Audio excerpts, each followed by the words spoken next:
Gauhar Jan, I realize there is much to be told and shared. I want to know your perspective here.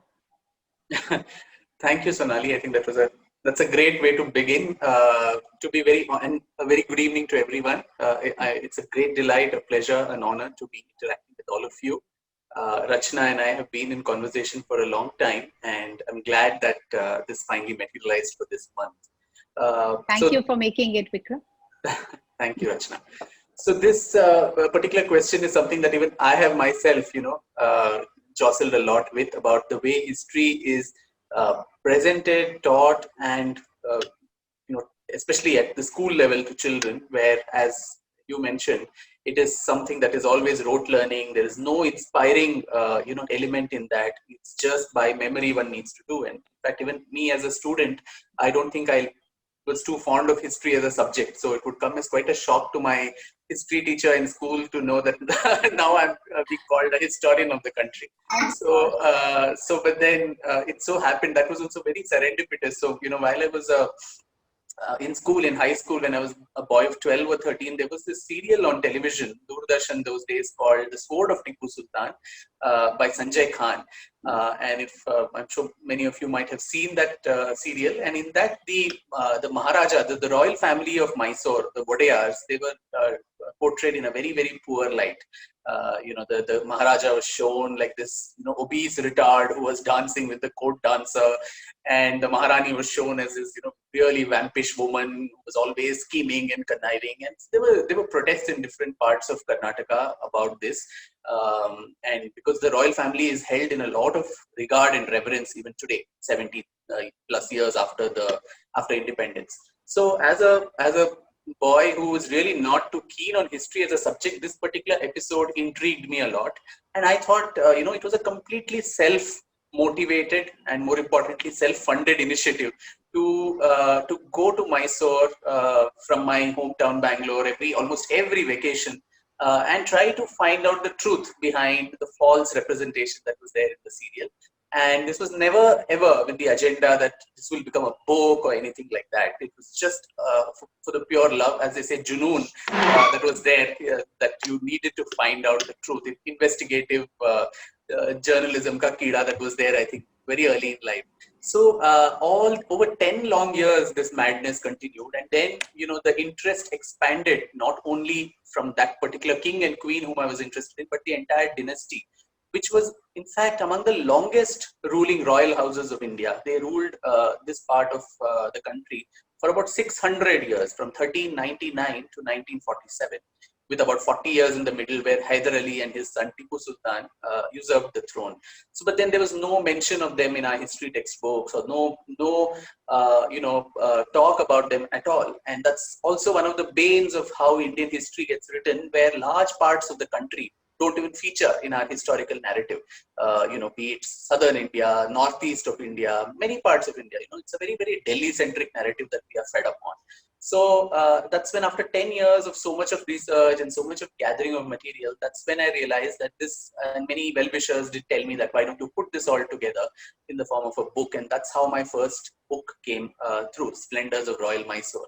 Now, while researching on that book, again, it was serendipity, where I came across by accident this reference to this lady, Gauhar Jan of Calcutta, who had died in Mysore. She was a visiting musician at the palace of the Maharaja of Mysore, Krishnaraj Wadeyar IV. And she died in 1930. She stayed there all of 2 years. But in those 2 years also, there was a box file full of letters that she had exchanged with the Maharaja's government, in fact.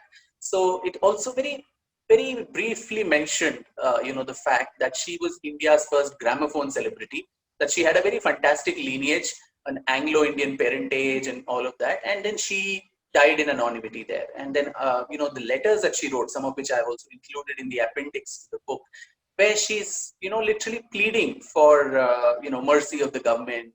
Please don't cut my income tax, increase my salary, and all of those type of things. So that really moved me somewhere, saying, what is it about this lady who came from distant Calcutta to Mysore and died here?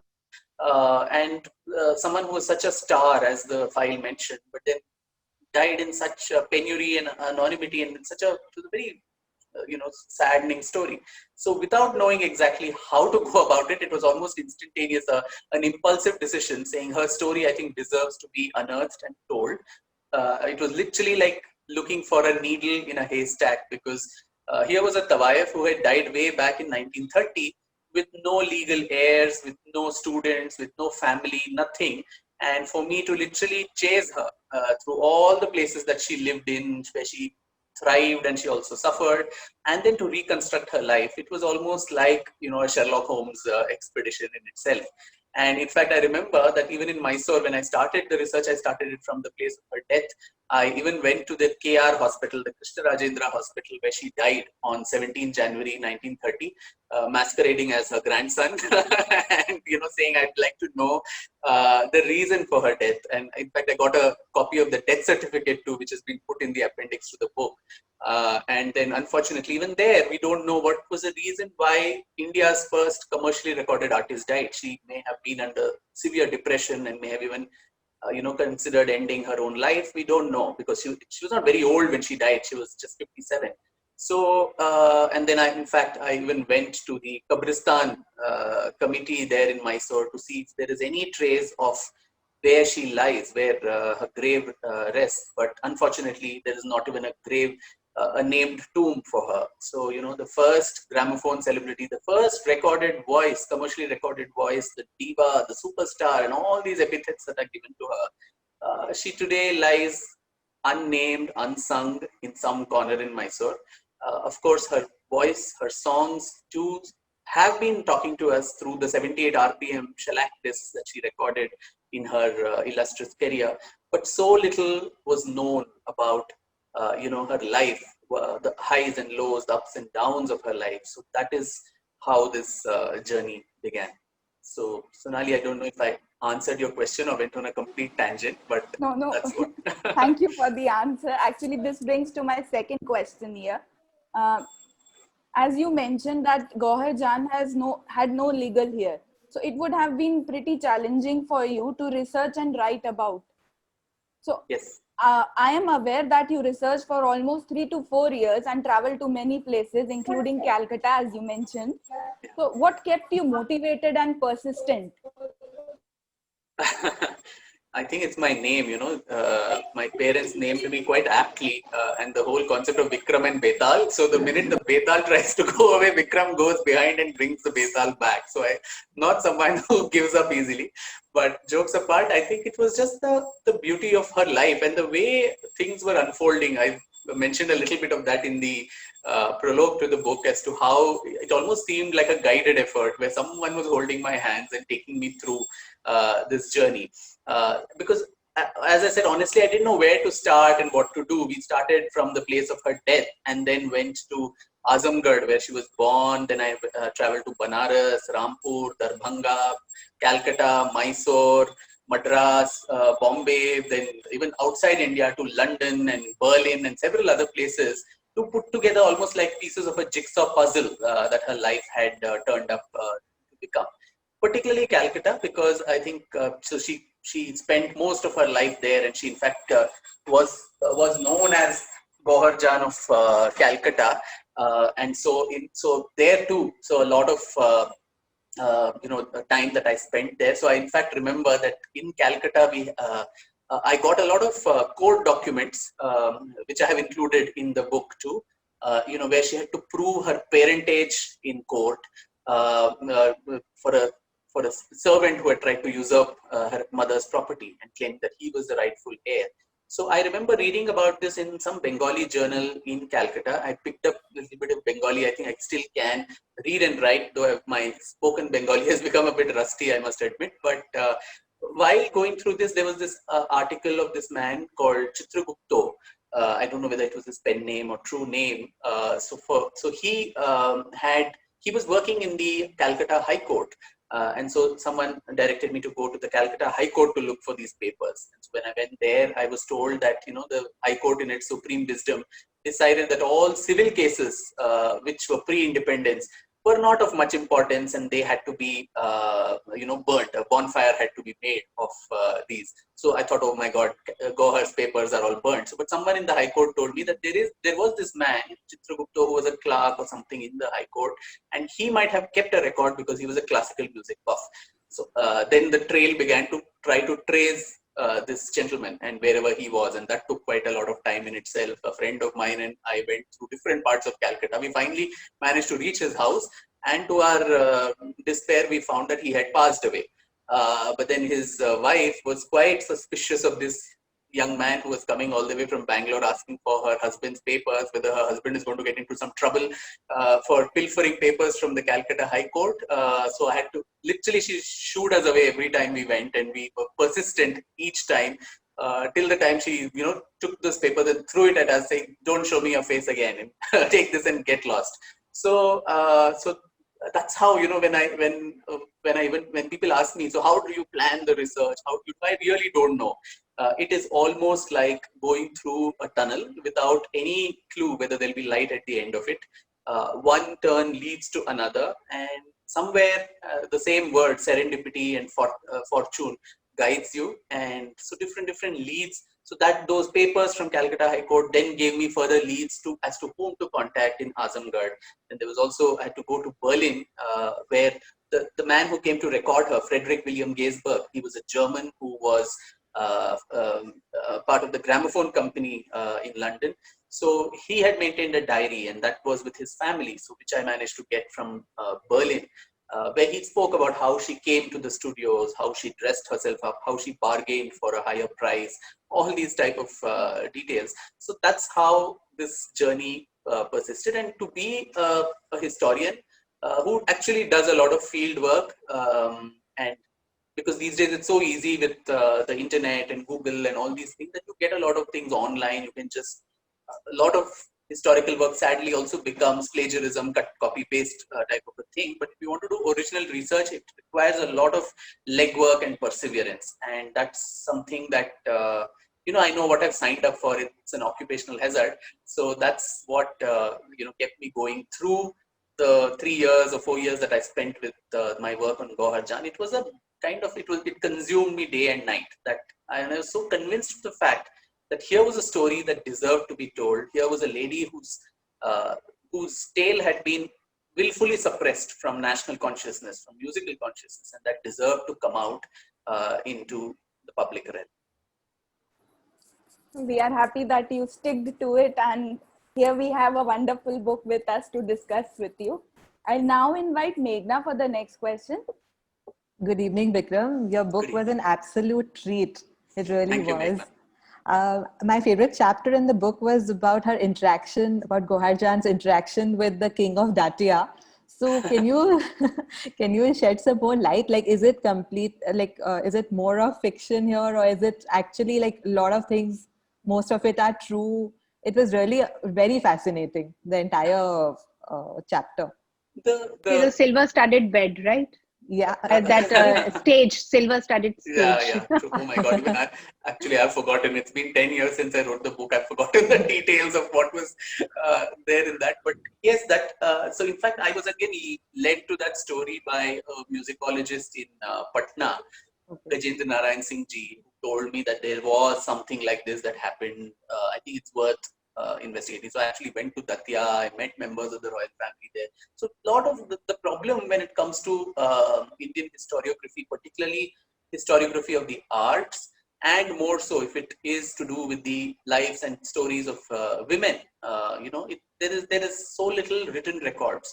So including, in Rampur, where she was at the Darbar of the Nawab of Rampur. So she got into trouble there. I spent almost a week in Rampur at the Raza Library with I didn't know Urdu and Persian and all that. So we had a Maulana Sahib who was sitting with me and trying to look at all the records of those times to see is there any mention of her there. But she was so close to the family, as I mentioned. The descendants used to say she was almost like a mother to us. We used to call her Gohar Ammi and so on. But then record about that is never kept in any written format in the court papers or anything. So even in Datia, it was the same. There was this apocryphal story that she had when the Maharaja, wanted to have her over for his son's coronation ceremony, the Yuvraj, she refused to come, saying, it's too small a principality, not worth my time. And then the Maharaja had to use his influence with all the British resident and so on and get her. And she tried to up her price and say, I'm going to come only if you get me an entire train, a private train that you're going to reserve for me. And he actually did it. And there were 110 or 115 people who traveled along with her, which included her favorite horses and Khansama, Bawarchi, and Duanni and Choanni, her 2 students, and all these people. So those things were true. Then there was this whole, so a lot of this was also oral history that members of that family also narrated to me. So I think these have come down, as word of mouth stories. So I would tend to, so it's a very thin line, a thin balance. A historian, especially of the performing arts and the cultural history, somebody who's documenting, they need to keep in mind, because even senior musicians, Hindustani musicians whom I interviewed for her, most of them would make up stories. There's a lot of exaggeration. Indian musical history is largely anecdotal. It's full of exaggeration. So most of them, I think, who had even seen her or who had heard about her, they used to give these fantastic tales that because she was Anglo-Indian and had a mixed parentage and she had fair complexion.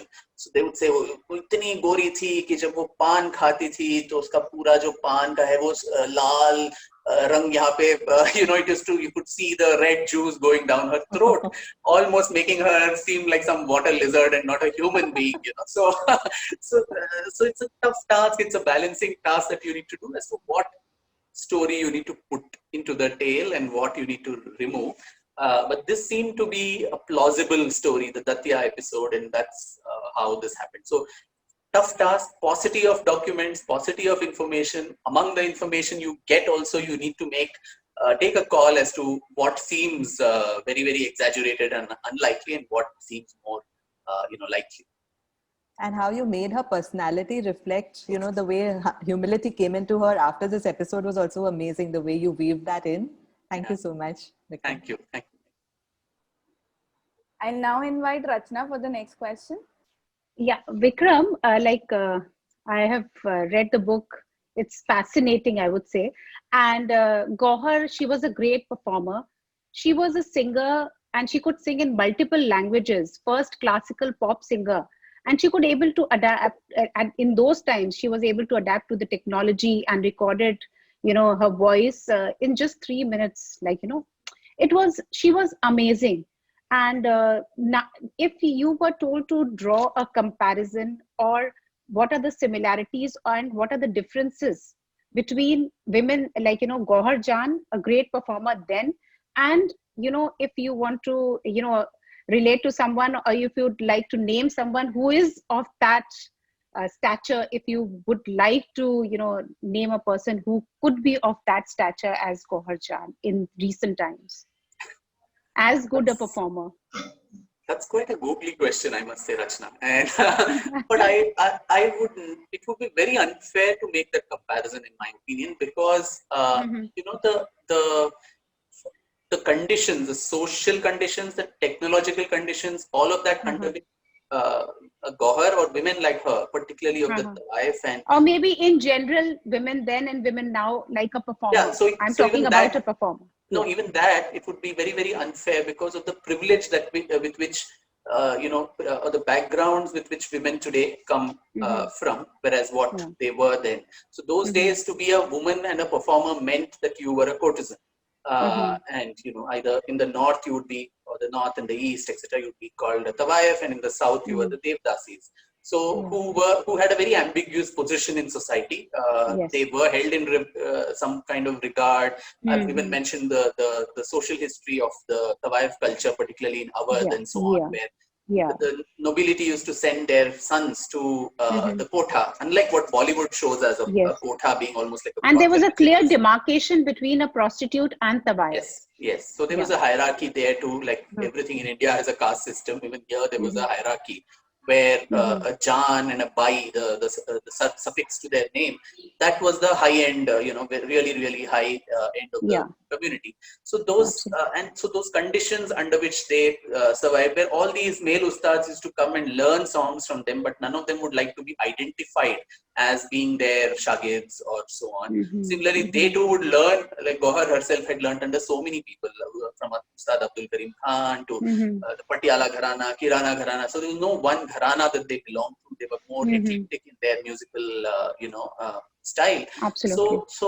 So those things, and as I said, the taboo that existed to recording itself when recording technology came to India, because unlike what most people think, when recording came to India in 1902, across the country, it was women who adapted to it and not the men folk, who by and large stayed away, barring a few, Ustad Abdul Karim Khan Saab, then Imdad Khan, and a few others from the south. Otherwise, most of the recorded artists, almost for the first 2 decades, were women. So many logistical challenges that, something as expansive and improvisatory as Indian classical music, to compress that into a 3-minute capsule, where you had to maintain the aesthetics of the raga, the aesthetics of the form, also have that 15 seconds to announce your name at the end of it, so that's how the technician in Germany could identify whose voice this is and stamp multiple copies and send it back to sale in India. Then the era of acoustic recording or mechanical recording, where there was no microphone to amplify your voice. They were screaming and shouting into those horns that were fitted on the wall. And so all these challenges that they faced, circumvented, and people were actually superstitious that if you record your voice into that evil English instrument, the gods will be displeased or you will lose your voice. So despite all that, to circumvent that and go there and perform and carve a name and niche for yourself, not only within the Indian market, but in global mass media, I think that was a huge challenge that they circumvented. And so compared to all of that, and compared to the social privilege, the acceptance that one has today, if a young girl, families would be very happy to have their, daughters learn Kathak or Hindustani classical music. In fact, it's the other extreme where parents are goading the, teacher, saying, when will she get onto stage and start performing, and not have a taboo about that whole aspect. So today, the situation, the social acceptance, the social background from which women performers of today have come is different. But if one really probably needs to draw a parallel, some people who have, circumvented these and come in the later times, Begum Akhtar is one, or in fact, including Lata Mangeshkar ji, who came from a difficult social background, quite like this, and then still made a mark and continues to make a mark in the world of Indian music. I think they come to mind. But otherwise, by and large, classical music today, the anti-notch campaign that I spoke about, where the women performers had to be removed from society and banned as prostitutes, that of course removed all these women, their stories out of our consciousness. But then it also democratized music. It became safe for boys and girls of middle class families to learn music without any taboos. So that I think is it will be an unfair comparison, because it's literally like comparing apples and oranges. So, but would you agree when I say that she exemplified, empowered women in the true sense in those times when women empowerment, this term was not coined at all? Yeah, indeed. She, and a big salute to all those other women about whom we know so little about. Malka Jan of Agra, Zohrabai Agrewali, Janki Bai of Allahabad. The south, you had Salem, Godavari, Coimbatore, Tai, Bangalore, Nagaratnamma, Dhankoti Ammal, all these people in Calcutta, Binodini, Noti Binodini, so many others from the Calcutta theatres, all these people. And in Gohar particularly, because she was the first to record, she created this template when others were against it. And as is mentioned in the book, I think what set her apart was, of course, not only just her music and her, versatility there, but also the chutzpah that she demonstrated, where she didn't care at all to give it back to anybody. Right from the governor of Bengal, who extracted a fine from her of 1,000 rupees for going around Eden Gardens and all over Calcutta on her jolly rides on her horse-driven buggy, or even to Mahatma Gandhi, whom she said she put conditions for her, help, and then when he didn't come up show up in the concert, she gives him only half the money that was amount. collected, as ticket sales, and the Datia episode. So somebody who had this kind of chutzpah, where it's the strength of my art and the confidence in that which speaks a lot more than anything else. And to be able to, not only her, all these other women too, to be able to negotiate terms with a European, who was, you needed to be a shrewd businesswoman there, where you were upping your fee and so on, and depending on keeping a track of the sales of records. If the sale has gone up, then you're going to demand extra, fee. So, and most of these European agents, they gave in because they understood so little of Indian classical music. So, yeah, these fancy terms of feminism, women empowerment, etc., which we have today, I think the true, shining examples are some of these women there, who sadly, including the feminists, somewhere seem to have forgotten. Absolutely. Thank you, Vikram. I'll now invite Jyoti for her next question. Namaskar, Vikram.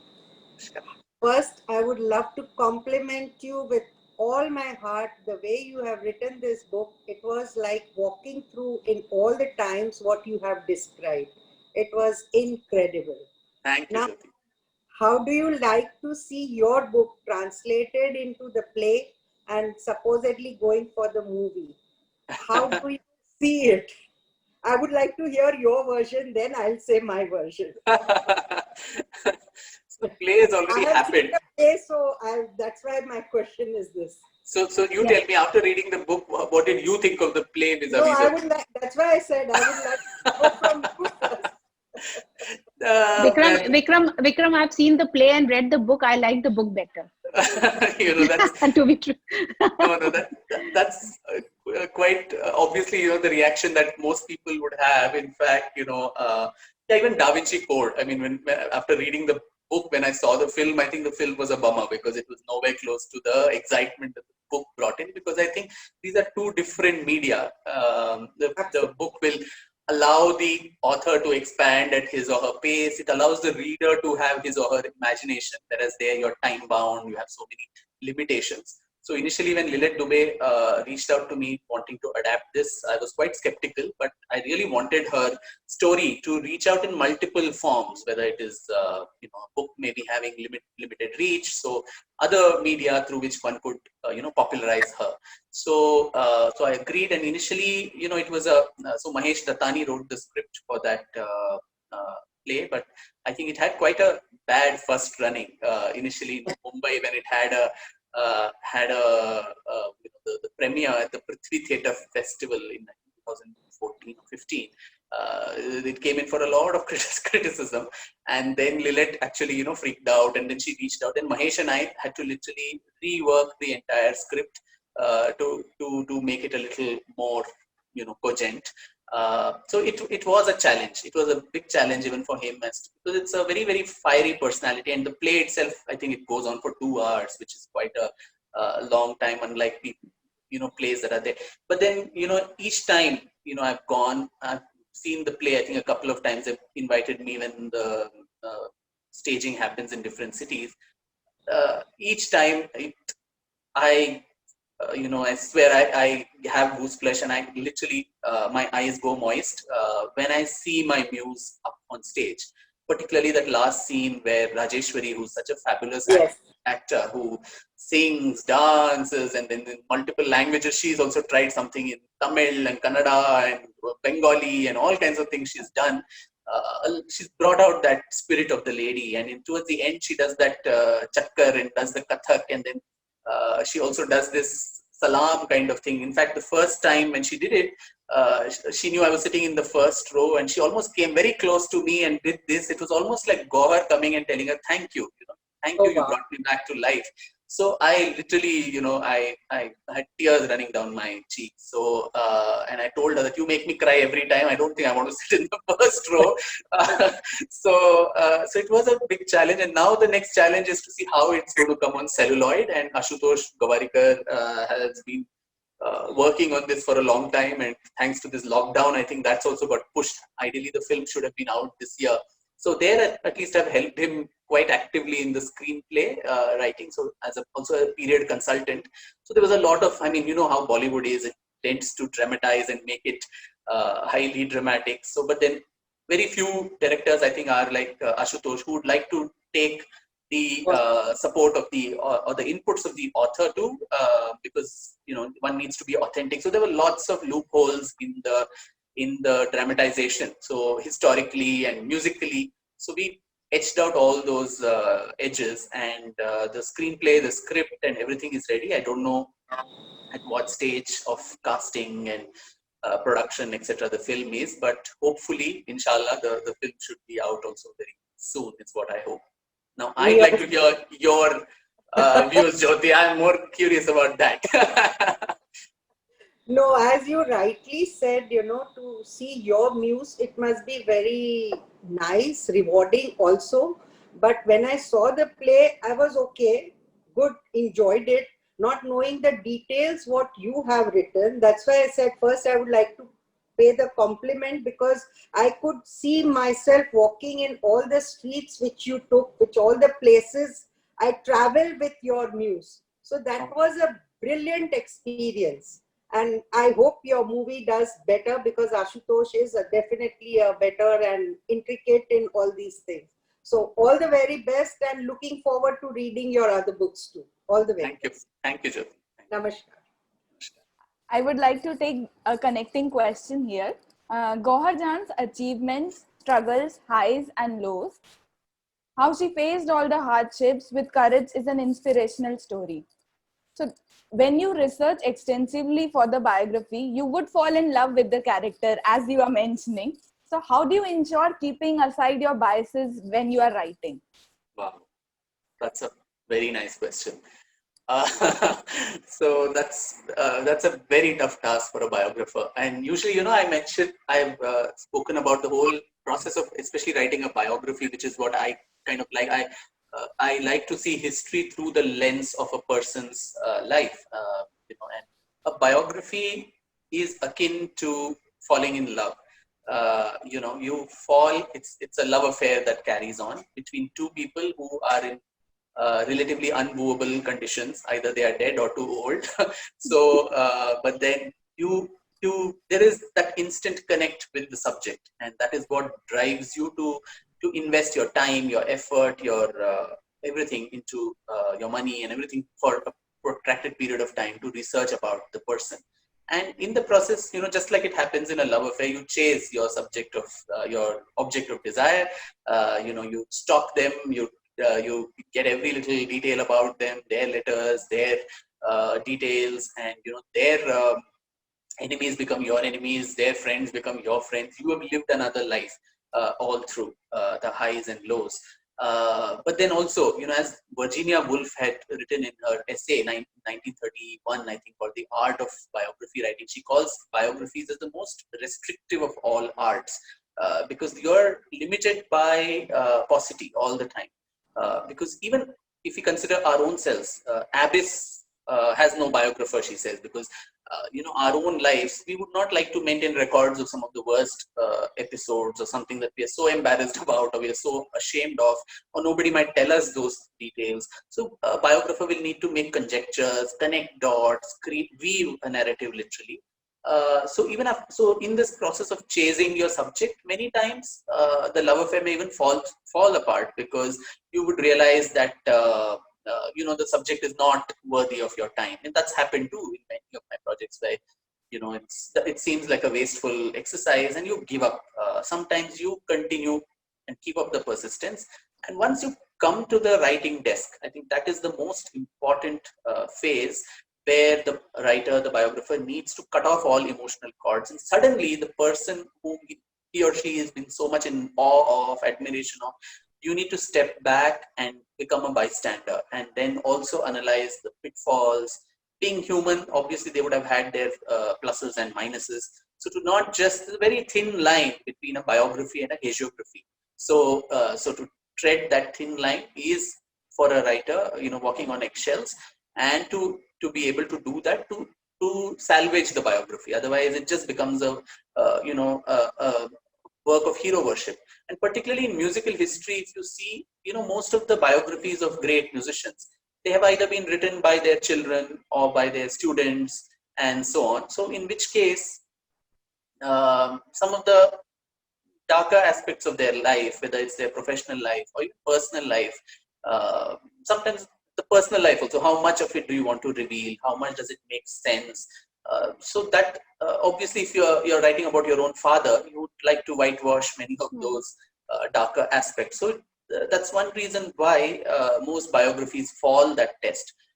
Whereas I think I try to make a conscious attempt, whether it was Gohar Jan, the other book on Balachandar, the Veena Maestro that I wrote about, or the Savarkar book, which volume 1 has come out now. All of this, I try very hard and consciously to step back from this arena of love and admiration that I have for them in the first place, and then try my level best to be conscientious to the art, to the craft of writing, and to maintain that neutrality. Because if that is not done, then I think, as I said, it is not an honest biography in that case. The person needs to come alive with warts and all, and not a nice made up face. Wow, thank you for that wonderful answer. I will now invite Pooja Dandania for the next question. Good evening, sir. It's an honor to speak to you. So your book opened our eyes to how rich and varied our musical heritage is. And especially the verse that at the beginning of each chapter that you've taken from Badi Malka Jan's verses, they are just simply brilliant, and they beautifully encapsulate what you're trying to say in the chapter. So I'd like to know from you, in the chapter from Anti-Notch campaigns, you said that the art of the Tawayaf was rescued and reinvented, but the Tawayaf herself was destroyed. So despite her musical genius, why do you think it was so easy to stifle that part of her? And it just amazes me that she, despite her brilliance, her musical aspect of her was stifled so easily by the times or whatever. What is your what are your you've touched on it in the book, but I'd like to know more about that, sir. Sure, thank you. So as I mentioned, the underpinnings of the anti-notch campaign, etc., this whole morality wave that was raging across India, it was also the time of our freedom struggle, and you needed to create that sense of national identity, a national esteem, and so on, and nothing better than the arts to create that identity for yourself, and thereby to trace a hoary past of our arts. It traced back to the Vedic era, etc., which is true to a large extent. But then there were several components that made up our composite culture, and not one particular stream alone. So so the narrative constantly, especially not only we blame the British and the missionaries and all of that for doing this, and rightly so, but alongside there was a huge branch of Indians also, neo-elite, educated Indians too, who were probably ashamed of this aspect of their past, that their fathers or grandfathers were going to courthouses to listen to music or whatever. So they wanted to bring this out, this whole idea that, this is a very high art. It is quite, it is being debased by these women who are debaucheresses and all kinds of things that were hurled on them. And you needed to rescue the arts for that reason. So many of these compositions, and it's happened both in the north and in the south. So the Thumris, the Dadras, etc., which the Tawayaf propagated and sung more. And in the south, the Devadasis who sang Padams and Javlis. The Padams and Javlis, in fact, are highly, highly sensuous, compositions, which, even today, the censor board would not, ratify the songs and the lyrics that most of these, songs came with. Even in the south, you had the music academy that was set up in Chennai, in Madras, to actually clean the compositions, to remove all this, to sanitize it. And the Thumris also, all the erotic elements had to be removed from that particular version. Only then, the composition could be something that could be sung in a middle class home, in front of your parents, in front of your family members, because otherwise, kind of terms that were there were probably very embarrassing for them to sing. But that also shows the kind of society we were, where right from, you know, the Khajuraho temples to the Kama Sutra to everything, there's been nothing. There's been no form of love. There's been no kind of love, you know, without any barriers of gender and anything. We've been a very, very open society, but this Victorian, Islamic as well as Victorian morality and prudery that has been imposed on us has shriveled us as a society, and we continue to be that way sadly today. So in fact, you know, one of Gauhar's contemporaries, Bangalore Nagaratnamma, who was the city that I come from, so she had come across this very, you know, erotic poetry of Padams by a 17th century courtesan in the Tanjavur court, Muddu Palani, and it was called Radhika Santwanamu, or the appeasement of Radha. Now, she was so fascinated by it. It was an obscure manuscript, so she decided to get this whole manuscript retranslated, printed, etc. And I'm talking about the 1910, around the same time that Gauhar was also there. And so most of these women, as you've seen, they were educated, they were poetesses and so on. So they were very well read. So they also wrote books and poetry. So this story had a very, you know, unlike most of the, you know, narratives of Radha Krishna love, Radha here is shown as being older than Krishna. She's a married woman, and the two of them have an, you know, illicit love affair. And the document goes into the extreme details of, you know, sexual imagery and all of that as well. And it so happens that Radha's daughter or niece, I don't remember, Ila Devi, so she also falls in love with Krishna, who's of the same age, and then Radha has to you know, give her daughter in marriage to the same man with whom she's been sleeping with. And she actually does that. And then obviously there are pangs of jealousy, and she's, every time she has images of them being together in the room, she has all kinds of emotions, you know, unfolding within her, and how she remonstrances with Krishna and says, you have become infidel to me, and so on. And then that's where the title comes, Appeasement of Radha, where Krishna decides to have a relationship with both of them, you know, mother and daughter. So, you know, imagine the 17th century India was writing these kind of things, which would, as I said, the censor board would not pass a film like this even today in 2020. So this book that Nagaratnamma wrote, that created such a furor in all of South India. The book was banned like what it was now. All these Obscenities Act was put on it. The publishers' offices were set on fire. And Nagaratnamma, like Gauhar, was a very feisty lady. And so she went to court, and the case went on for several years. And finally, the book was actually withdrawn by the British government, because they didn't understand what all this nonsense was, and whatever majority of the people, particularly the educated people, said, they would go with that and said, we don't want to interfere in your social and cultural stuff. We are only interested in extracting and looting your wealth. So, you know, so this book was banned, but it was only after independence, I think the 1950s or 60s, that this book came out. But this, you know, this kind of discrimination against women who perform continue to remain, where including someone like a Mahatma Gandhi, you know, who had so much of love for emancipation of Harijans and so on. When several of these tawayafs, they wrote to him saying, you know, our art is now under threat.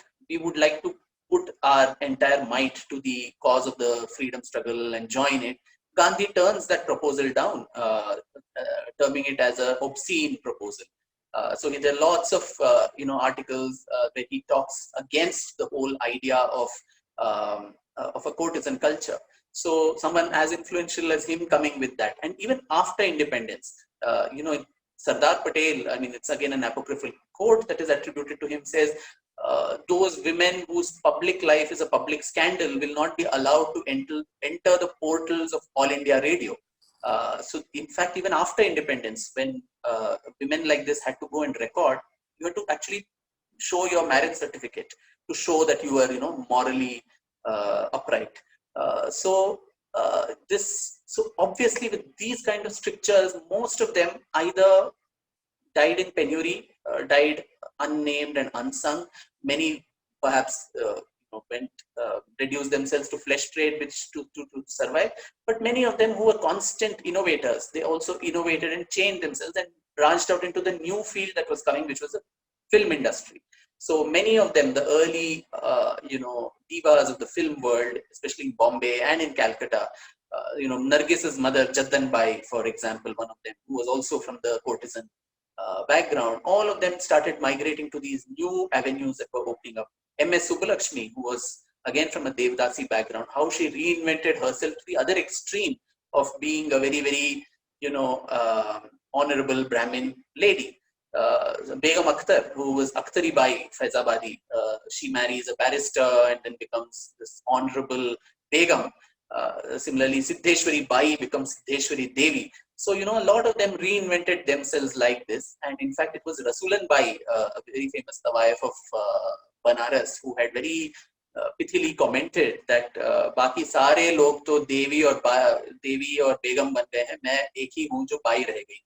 So, so it's sad that this whole idea that their compositions need to be changed, their shadow also need not come on our children, on our performances. The style needs to be changed. In fact, part of my PhD thesis was on that, the advent of the gramophone, its impact on Indian classical music. And as a Carnatic musician myself, when I saw the fact that many of the ragas that was sung and recorded by the Devdasis in the early part of the 20th century, even the structure, the style of presentation of a raga was changed so that there is no shadow of the Devdasi on it at all.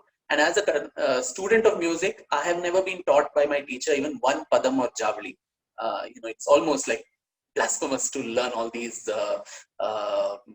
erotic songs and so on. So Shringar Ras, which is such an important aspect of the Navarasas and which is important for our arts, that doesn't seem to feature at all. And we're always concerned with bhakti, which is not how I think a human life proceeds. The purusharthas, you need dharma, artha, kama, everything to get moksha. So that part, I think we are willfully somewhere suppressing those aspects of our national personality somewhere through the arts. And we see that happening all the time.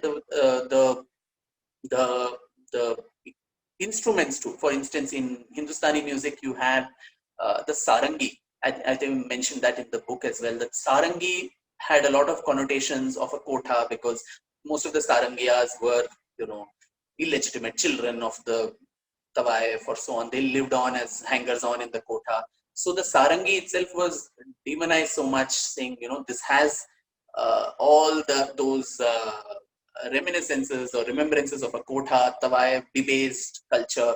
So we will introduce the harmonium into it, though the harmonium is just so not suited to the kind of Hindustani music, the means and the elongation of notes and so on, which one needs to do.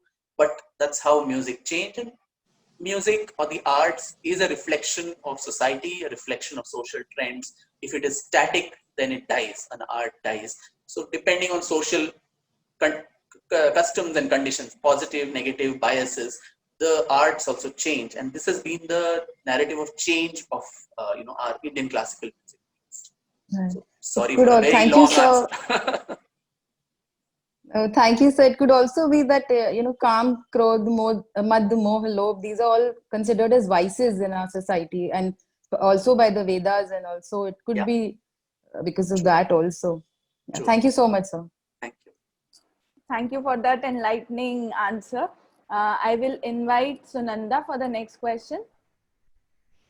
Hi, Vikram. It's a pleasure to hear you. This has been one of my favorite books, and I have to tell you that I read the book and I went with great anticipation and excitement to see the play, and I was very disappointed. Honestly, I felt that in the play, the characters, they did not evolve into the powerful persona that she was. That was the impression I got. So, but my question is that how do you choose your subject matter? Because the 3 books that you have written, they are very varied. But each one of them are very strong characters, be it Gohar Jan, be it Veer Sarwarkar, and very controversial characters as well. So how do you choose your subject matter and how do you do your research on it? No, I thank you for the compliments. And I'm sure many people share the same thing about the play. So I'm sure Mahesh Dattani would be squirming somewhere. So, but then that's how, as I said, it's a different medium. Like I mentioned, I don't mean it with any sense of eeriness, but it's really honestly not me choosing the character. It's the character that chooses me. As eerie as that might sound, I never go with a plan, and those projects that I take up with a plan, they've almost always failed. So right from the Mysore book to which like I mentioned, the genesis of the whole thing, which happened by itself. Gohar Jaan too, who just accidentally entered my life and changed my life forever. And Balachandar ji also, I mean, as a student of music, my guru's, he was my guru's guru. And so she used to tell me a lot about him in the music classes, about how he was an iconoclast. He was somebody who, like you said, who was controversial in the musical circles in Chennai. And he had been made into a pariah in the musical fraternity. So, and Savarkar, of course, continues to intrude contemporary political discourse. Even as we speak, perhaps there's some controversy and there's some news channel asking me to join their shoutathon this night about which side of the spectrum Savarkar was. So I think the characters, as I said, as much as I said that they choose me, it's also those characters which are either maligned, misunderstood, and totally forgotten, which really catch my attention, because the whole process of the exploratory journey, that gives me the intellectual high, where, as I mentioned earlier, there is no set path. So when people ask me, how does one do research for a book like this, I really, really don't know. One thing just quite, by itself leads to another. And some things are just so unexplained and unexplainable. So that ephemerality, that uncertainty, that whole intellectual high that it gives, it pushes my adrenaline up, at least, saying, oh, what new may I find tomorrow? And that makes me want to go and do more of that research. So 3-4 years when you're living with this subject, in your head, the chapters are forming. So this Gohar book, I think it took me all of 15-20 days to bring it out on paper, but I had lived her life through and through for so many years, and she haunted me for a long, long time after it was done. And I usually say that I think a biographer dies several deaths because you have gone through an entire sine curve of another human's life, and it takes a lot of effort to emotionally exorcise yourself, because even after the book came out, there was so much of new material that came up. So many people bring up new, after reading this, maybe there was a mistake or there's some additional information that I might have missed out. So many people bring those out. So it's almost a never-ending, journey with that person. At some point, and you also get very, at least I get very, very emotionally affected by, these tales of sorrow and etc., and including Savarkar, the kind of tortures that he faced at Kalapani, Silver Jail, Andamans. When I went there, it took me almost a week to get over the whole specter of torture. So it becomes difficult that way to cut those emotions, and as I said, become a cold-blooded, cold-hearted person who is just sitting and writing it very clinically. That is a challenge, but I think it's an occupational hazard and part of the game. I'd love to read more of your books coming out. So I hope more and more characters keep choosing you. Like you say, they choose you. We are all looking forward for that. I'll invite Sirisha for the next question. Hi again, Vikram. Hi. In fact, my fascination with the book, apart from the story, has been the detailing. I mean, the senses that you mention in detail, and the way Queen wore jewels. I mean, 4,149 diamonds and 3,000 rubies. The detailing was very fascinating. But since you answered a lot on research, and my question, of course, was that, when do you decide to stop researching? That yes, because research is an endless pit. It's a bottomless chasm. So when do you stop researching, A? And B, is Vikram an engineer from which Is he a finance person, SP Jain, and he's an historian and analyst? Who is real Vikram, or is it a cube, a six-faced cube? Oh God. Okay, this was another googly. I'm loving all the questions. Thank you. It is a compliment. It's not a googly. How can one man fit in so much in one life? That is my question. If you. Thank you. It's really divine grace. I can't say anything else.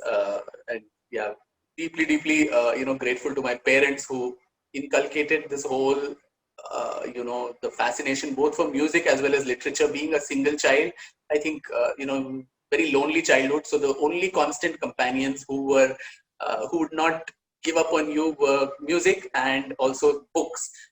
So I think just as to be a good musician, my teacher used to say, listen to more music of all the great masters. I think similarly, one needed to read a lot to be a good writer. So that's what my parents inculcated in me. A little bit of all, maybe you could call it a very confused CV, where I dabbled in all of everything, but I knew very much in my heart that this was where my passion actually was. And as I said, it was Gauhar who changed my life for good.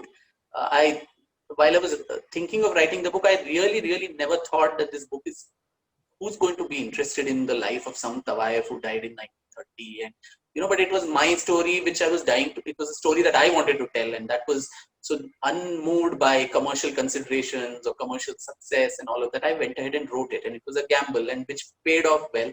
The book went on to win so many awards. It all these adaptations and so on, and it also brought me to another field, which was the whole idea of archiving of music. Because as a student of music myself, I really did not know much about the gramophone era or about the 78 RPM shellac disc.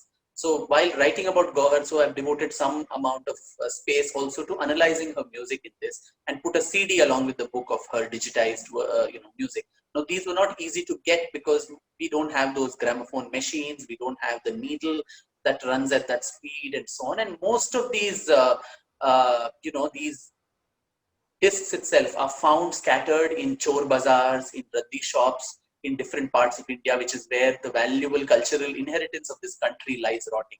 So when I went to Berlin, on a fellowship and also on the research of this book, I also went across to different parts of Europe, to Vienna, to Paris, to London, and in Berlin, there were numerous archives.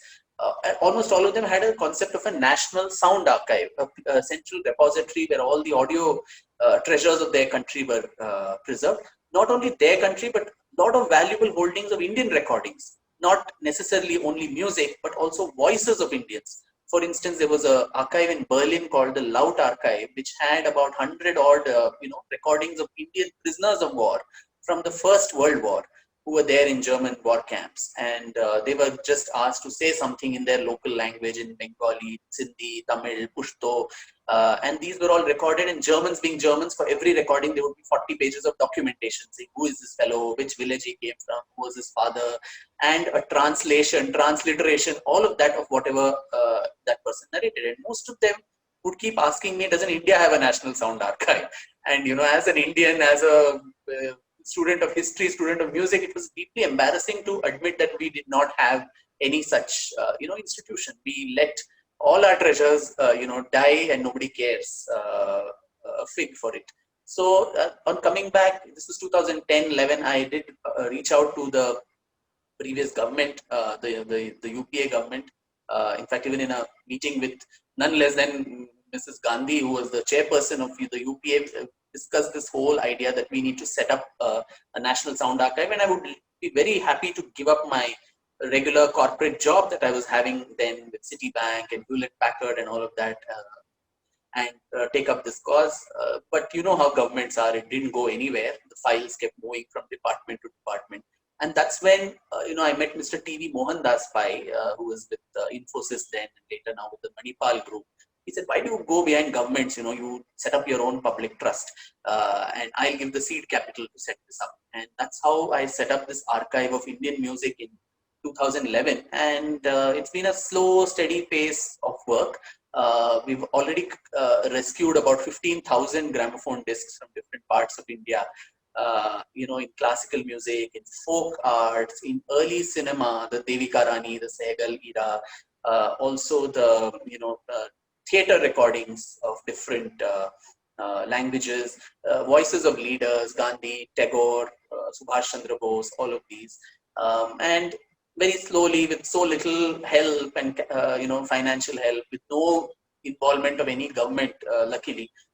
We've been carrying this out, and I've put it all up on SoundCloud. If you actually go to SoundCloud and type Archive of Indian Music, it's freely accessible for all of you, because I don't have any, I don't think this is my property. This is the property of each and every Indian man, woman, and child who should be able to access this. So about 3,000 tracks or so are already digitized and uploaded there. More, even as we speak, my technician keeps doing 5 records, 10 records a day. We are limited by money, we're limited by capabilities, and so on.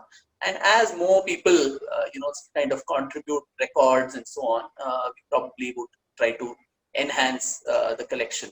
So that's what I said, that this is how I think Gauhar changed my life, to the extent that I found that purpose in my life. I also decided that it was a chore to sit in those Citibanks of the world while I was looking at Excel sheets and P&L documents of some American company. A Thumri used to be playing in my head, and I was wondering, why am I doing this to myself? And so I think this gave that purpose. I decided to give it all up. I went on to do a PhD in history from the University of Queensland in Australia, and took this up full time. How I'd survive, how I'd be successful, God alone knows. But then this was a journey that I managed to embark upon. So that answers your second very interesting question first. The first question, when does one realize that research is over? I think it's probably when you get a critical mass to ensure that the narrative can be weaved together. At that point, one steps back. But in a case of with Savarkar and all that, it's a problem of plenty. One visit to the London British Archives, I gathered about 20,000 pages of documents there, which then you don't know what to read, how much to keep, how much to leave. Even now for the volume 2, while I'm plodding through about 11,000 pages of the Gandhi murder trial papers. So it's a difficult task to see how much of this to put into the narrative in a simple way, in a way that the reader can understand. But in cases like Gauhar, as I said, till the critical mass of the story comes through, you can go, one keeps on it. At some point you say, okay, this much is enough. But then that could lead to a lot of incomplete stories, which is why I think Virginia Woolf's statement of biography being a very restrictive art is true, where you don't know. New findings may come, and in the next edition of the book, then those things need to be incorporated. For instance, I had put up something about, I think, her time in Mysore, and the lawyer who had fought, after her death, there are 2 people. Her estranged husband, Abbas, comes back saying, I want her property. Then there is a local fellow who says, I am her husband, while she was in Mysore, and there is a fight between the 2 people, even after death, for property which she never had, which is a sad irony of the whole matter. Nobody cared for her when she lived, and when she's died, even her father, who actually charges her money to testify in court that he is her biological father, that man also writes to the Maharaja saying, I'm her father, so if there's any property, it all belongs to me, so please give it to me. So all these people are squabbling, which is it's almost like a Shakespearean tragedy. The lady is dead, nobody to even shed a tear for her, and all these idiotic people are sitting and fighting in court for her property, non-existent property. So one lady, someone from Canada, wrote to me a couple of years after the book came out saying, I was so fascinated, this book came to me. My grandfather was the one who actually, fought the case on behalf of that Mysore guy who was who claimed to be her husband. And so that man did not have money to give, so he took this lady's jewelry chest and gave away all the earrings and bangles and all that as fees to the lawyer. And that those earrings and jewelry kept coming down as family heirloom. and it came from his the grandmother to the mother, then the mother during the nikah days to give it to their daughter as a gift, and this was with her. So she gave me those details, and I said, oh my God, I really want to meet your mother. Would she know anything about this marriage at all? Did it happen? And so she the mother herself is an old lady, so I went to Mysore again and this was 3-4 years after the book had come out. So then the lady actually told me that yes, there was a muta marriage, a Shia contractual marriage that Gohar did have in Mysore, and so that man he was not really an imposter, but she did actually keep someone as her partner there in Mysore. So that was a lapse that I had mentioned in the first edition. So that kind of changed in subsequent editions, saying, she probably felt too lonely and she wanted someone there too. But then that man turned out to be a worse wretch than the previous guy. So, so these kind of revisions, changes, you never know. So right at the beginning, I wouldn't know that there is a lady in Canada who has in her bank lockers Gohar Jan's earrings. And she sent me pictures of that, and I actually froze, thinking, this is how she would have looked wearing those earrings. So, but then that's I think the beauty, the intellectual rigor, and the almost investigative journalism thrill that this genre gives to the writer. Thank you for answering all our questions and sharing your viewpoints. My name is Gohar Jan is a compelling and extensively well-researched book. I will now invite Meghna to give vote of thanks. Thank you, Sonali. Vikram, your book Gohar Jan is truly a masterpiece in the way with which you have brought to life in our minds the fascinating life story of Gohar Jan. She was such a remarkable personality, and the way you gave us glimpses of the cultural change that was happening in India during that period with regard to music was also really an eye-opener for us. It was a privilege having you here with us, Vikram. Thank you so much for taking us through your own exploratory journey of writing such mesmerizing biographies, and for sharing your rich knowledge of the wonderful elements of Indian history. And it's amazing to see how Gohar Jan has changed your life. We look forward to having you back with us on 30th October to continue this engaging discussion. Thank you so much. Meghna, can we have a picture? Yes. Does everyone have the book? Can we just have a quick picture, please? Should I also hold it? Oh, wonderful. Yes, please. Thank you, Baijanti.